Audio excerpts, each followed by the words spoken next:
మంచు మోహన్ బాబు కుటుంబ తగాదాలు మరోసారి రచ్చకెక్కాయి.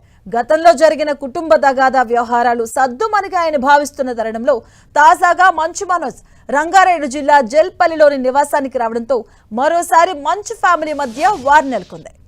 మంచు మనోజ్ జల్పల్లిలోని మోహన్ బాబు నివాసానికి వెళ్లడంతో మళ్లీ వివాదం రాజుకుంది. ఫామ్ హౌస్ లోకి వెళ్లేందుకు కోర్టు అనుమతి ఇచ్చిందని చెబుతూ లోపలికి వెళ్లేందుకు ప్రయత్నించాడు మనోజ్. కానీ పోలీసులు అడ్డుకోవడంతో కాసేపు వాగ్వాదానికి దిగారు. తన తండ్రిని కలిసి మాట్లాడాలని మనోజ్ వాదించాడు. అయినా కూడా పోలీసులు అడ్డుకోవడంతో ఫామ్ హౌస్ ముందే కూర్చొని నిరసనకు దిగారు మనోజ్. ఇక మంచు విష్ణుపై తీవ్ర ఆరోపణలు చేశారు మంచు మనోజ్. మంచు విష్ణుకి తానంటే చిన్నప్పటి నుంచి కుళ్ళు అని, అందుకే ప్రతి విషయంలో ఇలానే ప్రవర్తిస్తుంటాడని చెప్పుకొచ్చాడు. తన కారుని రెండో కీని ఉపయోగించి దొంగతనంగా తీసుకెళ్లాడని సంచలన వ్యాఖ్యలు చేశారు. మంచు విష్ణు కెరీర్ కోసం తనని తండ్రి మోహన్ బాబు బాగా ఉపయోగించుకున్నాడని ఆవేదన వ్యక్తం చేశాడు. గతంలో తాను ఇతర బ్యానర్స్ లో సినిమాలు చేసి హిట్ కొట్టి ఫేమ్ డబ్బు సంపాదించుకున్నానని, కానీ ఎప్పుడూ కూడా ఇంట్లో నుంచి ఒక్క రూపాయి కూడా తీసుకోలేదని చెప్పుకొచ్చాడు. ఇక తన అన్న కోసం లేడీ గెటప్ పాత్రలు కూడా చేశానని, అయినప్పటికీ తనని ఇబ్బందులకు గురిచేస్తున్నారని వాపోయాడు. ఏ రోజు కూడా తాను ఆస్తి కోసం కొట్లాడలేదన్నాడు. ఇక ఇదిలా ఉంటే 2 రోజుల క్రితం మనోజ్ మరోసారి నార్సింగ్ లోని పోలీసులను ఆశ్రయించాడు. తాను ఇంట్లో లేనప్పుడు తన కారుతో పాటు తన ఇంట్లోని కాస్ట్లీ వస్తువును తన అన్న మంచు విష్ణు దొంగిలించాడని నార్సింగ్ పోలీసులకు ఫిర్యాదు చేశాడు. తన ఇంట్లో ఉన్న విలువైన వస్తువులతో పాటు కార్లను ఎత్తుకొని వెళ్లారని చెప్పుకొచ్చాడు. తన ఇంట్లోని కార్లు విష్ణు ఆఫీసులో దొరికాయని చెప్పాడు. గత కొంతమంది గోడలు దూకి మరీ తన ఇంట్లోకి ప్రవేశించినట్టు ఫిర్యాదులో తెలిపాడు. కుళ్ళండి, చిన్నప్పటి నుంచి నేనంటే కుళ్ళు.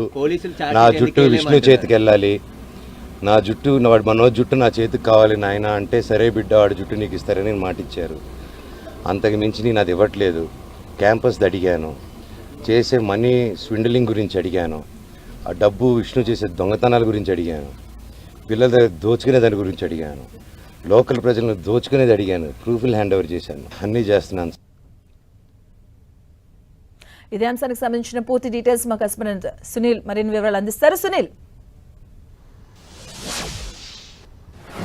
తెలుగు చలనచిత్ర పరిశ్రమలో తీవ్ర దుమారం రేపుతున్నటువంటి మంచు ఫ్యామిలీ వివాదం మరొకసారి రోడ్డు మీదకి వచ్చిందని చెప్పవచ్చు. ఇప్పటికే ఈ విషయాన్ని మొత్తం కూడా పూర్తిగా సద్దుమణిగిందని అనుకునే లోపే మరొకసారి మంచు మనోజు అటు సోదరుడు మంచు విష్ణుతో పాటు అదేవిధంగా మోహన్ బాబుపై కూడా తీవ్ర ఆరోపణలు కూడా చేయడం జరిగింది. ఏకంగా మంచు విష్ణుపై అటు నార్సింగ్ పోలీస్ స్టేషన్కి వెళ్ళి ఫిర్యాదు చేసినటువంటి పరిస్థితి కనబడుతుంది. నిన్న మనం చూసాం, జల్పల్లి తన నివాసానికి వెళ్ళినటువంటి మంచు మనోజ్ని అక్కడ ఉన్నటువంటి పోలీసులు అడ్డుకున్నారు. లోపలికి వెళ్లకుండా అడ్డుకోవడంతో మంచు మనోజ్ కొద్దిసేపు ఆందోళన చేపట్టారు. ఇక తిరిగి పోలీసులు ఇక్కడ నుంచి వెళ్ళిపోవాలని చెప్పడంతో అక్కడ నుంచి తిరిగి మీడియాతో మాట్లాడి అక్కడ నుంచి వెళ్ళిపోయినటువంటి పరిస్థితి. కోర్టు ఆదేశాలు ఉన్నప్పటికీ కూడా తనని ఇంట్లోకి ఎందుకు అనుమతించారనేది మంచు మనోజ్ చెప్తున్నటువంటి వర్షన్. కానీ ఇదంతా కూడా ఏదైనా ఉంటే మీరు మాట్లాడుకోవాలి, కుటుంబ తగాదాలు ఉంటే మాట్లాడుకోవాలి, కానీ ఇందులో తమను ఇన్వాల్వ్మెంట్ చేయొద్దు అనేది పోలీసుల వర్షన్. మరైతే కోర్టు ఏకంగా తీర్పు ఇచ్చినప్పటికీ కూడా ఎందుకు అడ్డుకుంటున్నారు?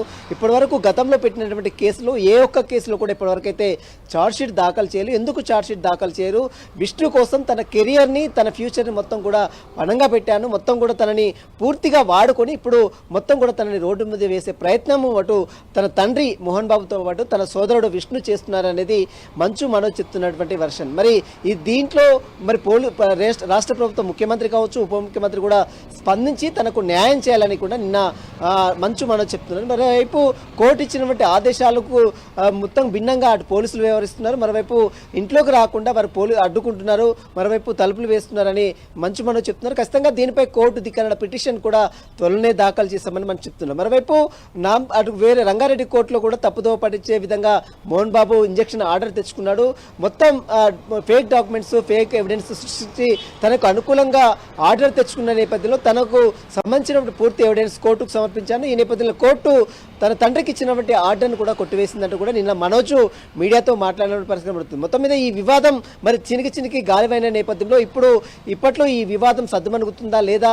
సినీ ఇండస్ట్రీకి చెందినటువంటి పెద్దలు ఎందుకు వీరి కుటుంబంలో జోక్యం చేసుకొని ఈ వివాదాన్ని సద్దుమణిగించడానికి ఎందుకు చర్యలు చేపట్టలేదంటూ కూడా కొంత చర్చ కూడా కొనసాగుతుంది. మరి పోలీసులు చూడాలి, ఇప్పటికే అనేక సార్లు వారికి నోటీసులు సర్వ్ చేశారు, నోటీసులు ఇచ్చారు, విచారించారు. ఈ విషయంలో మరి పోలీసులు ఏ విధంగా ప్రొసీడ్ అవుతారనేది కూడా చూడాల్సింది చెప్పవచ్చు. Thank you Sunil.